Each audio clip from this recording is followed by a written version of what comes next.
as you mentioned, Ashton is the first person to meet with Morsi who's been held incommunicado since July 3rd. We haven't had any confirmation outside of what the military has said of his condition, so this is the first confirmation of that. And as you heard also, Ashton was very tight-lipped about what Morsi himself was saying. She had a press conference just at the time of this broadcast with Mohamed al-Baradei, also quite tight-lipped about the content of the conversation. There have been reports that military intelligence has had sole access to Morsi over this past month, that they've questioned him at least once a day, sometimes up to 5 hours a day, about the inner workings of his presidency, about the Brotherhood. They've played recordings of him back to him and asked him about certain things. So they may be looking to build a larger case against the ousted president. Of course, this meeting of Ashton came on the heels of this massive day of bloodshed on Saturday morning. The official count now is up to 80 people dead. They're not all Muslim Brotherhood members, though they're all pro-Morsi supporters. More than 1,000 people are wounded. I was there right in the aftermath. A lot of the people killed were killed with live ammunition, shots to the head, neck, and chest. A lot of people were shot in the back. It was really a very brutal assault and the deadliest incident by security forces since Mubarak's ouster. I think it's important to realize also that this was committed by the police, not the military. And it was overseen by the Interior Minister, Mohamed Ibrahim, who was appointed by Morsi himself. And we have to remember, this is the same Interior Minister who oversaw the killing of, was in power in January when police gunned down about 50 civilians in Port Said. And at the time, Morsi's response was to go on national television and thank the police for their efforts and institute a state of emergency. So, this Interior Minister has been now kept on, in this new interim government. So about 10 Egyptian human rights groups have issued a joint statement calling on him to resign, the Interior Minister to resign, to be held accountable for the assault that happened on the outskirts of the sit-in on Saturday, but also to be held accountable for the killings in Port Said earlier this year.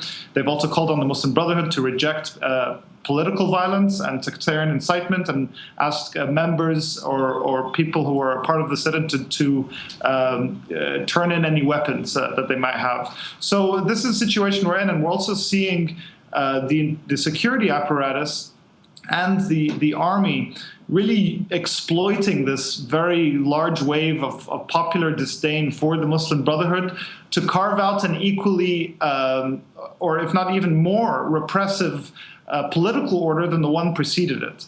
And the Interior Minister, in his press conference after this attack on Saturday, said that they are reconstituting 2 departments in the Interior Ministry that combat extremism and oversee political and religious activity. And he used the former name of State Security, which was supposedly disbanded and renamed National Security.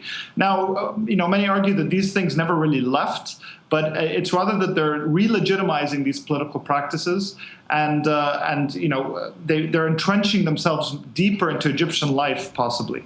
And finally, we have a very real threat of more impending violence. The Interior Minister has said that they're going to forcibly break up these 2 big, large sit-ins, one in eastern Cairo, Nasr City, which is the one that was near the attack on Saturday, and another very large one in Renaissance Square in Giza.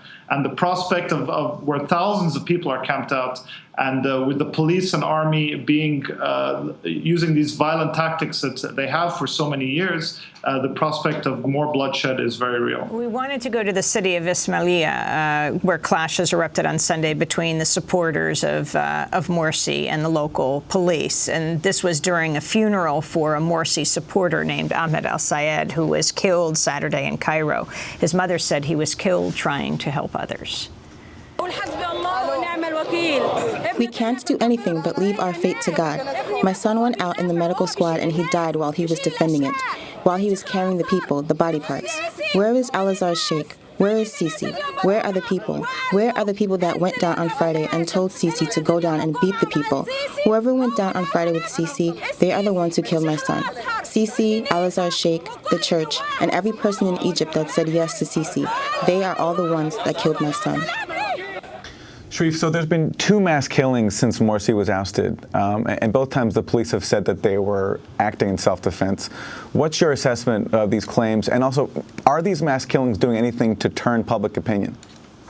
Well, I think, let's be clear. The first one on July 8th was by the army, and that was outside the Republican Guard headquarters. They absolved themselves of any responsibility. The one on Saturday was by police outside of the Nahda sit-in. So, as has been typical of the security apparatus and forces, they deny any kind of responsibility for these attacks. There may have been, some Morsi supporters firing bird shots. There's been some video evidence of that, although by and large, there's no question that these were amounted to an excessive use of force by the security forces. And, these are some of the bloodiest days we've seen in Egypt.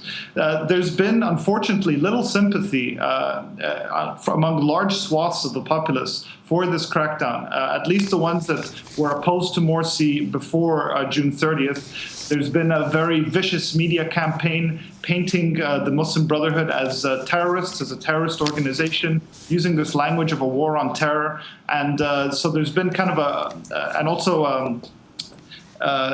lot of army worship and a cult of personality around Sisi.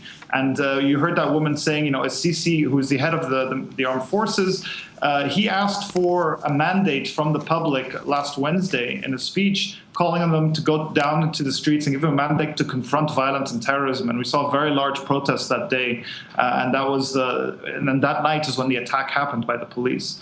So I think that's important to understand.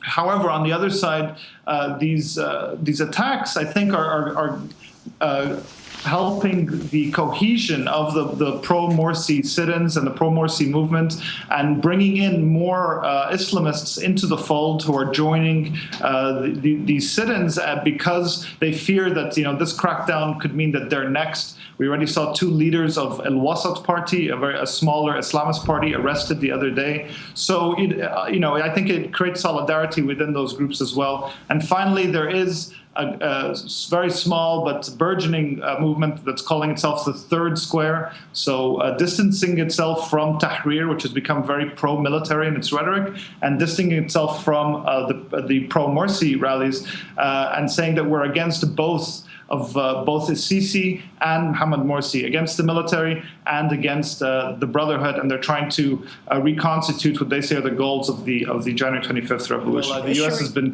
walking this tightrope to figure out a way to keep, I think, the aid going to fulfill its national security objectives, but coming under increasing pressure as the military has conducted these crackdowns on the Muslim Brotherhood and Morsi supporters. We saw the first indication of kind of a modest reprimand by delaying the delivery of 4 F-16 fighters, but a massive joint military exercise between the Egyptian and the U.S. militaries is still going forward. Later this year, the aid seems to continue coming.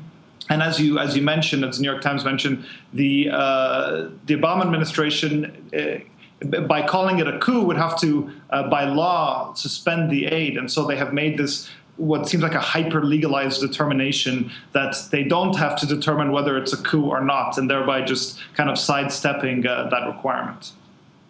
On the issue of General al-Sisi, can you talk about what some are calling a personality cult that's growing around him?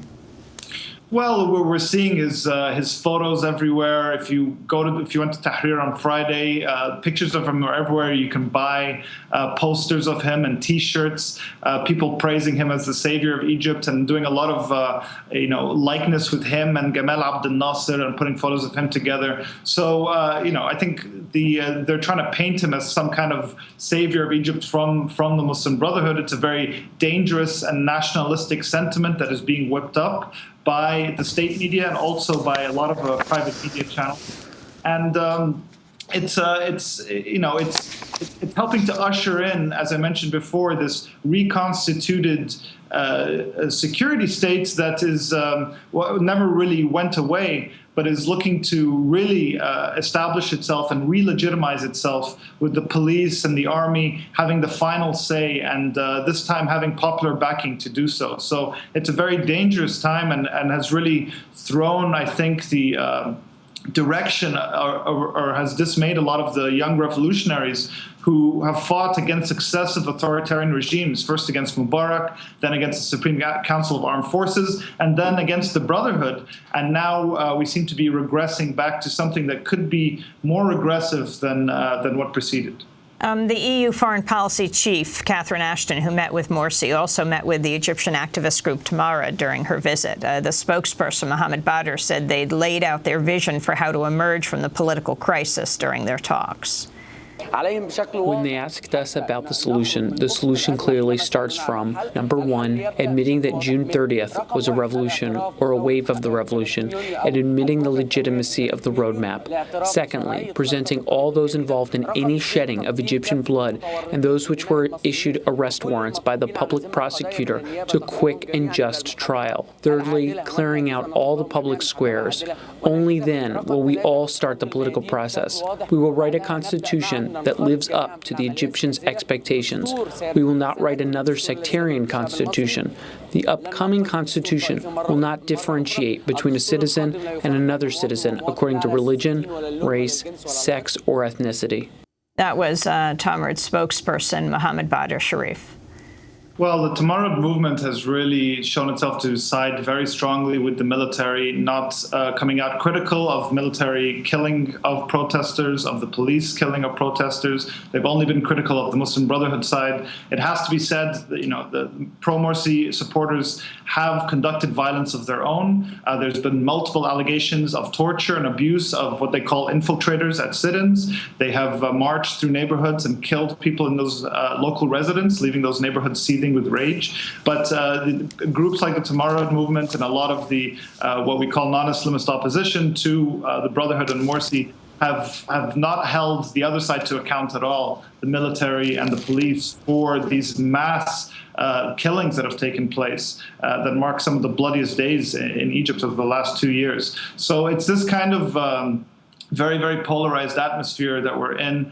And groups like, what I said, the Third Square, or movements that are against both of these kinds of different authoritarian regimes have found themselves to be in a minority right now and coming under fierce attack and trying to find what is the direction forward right now, 2.5 years after the revolution began. Sharif, finally, Mohamed Morsi, the vice president, what is he saying? Is there division within the military, those who were engaged in the coup?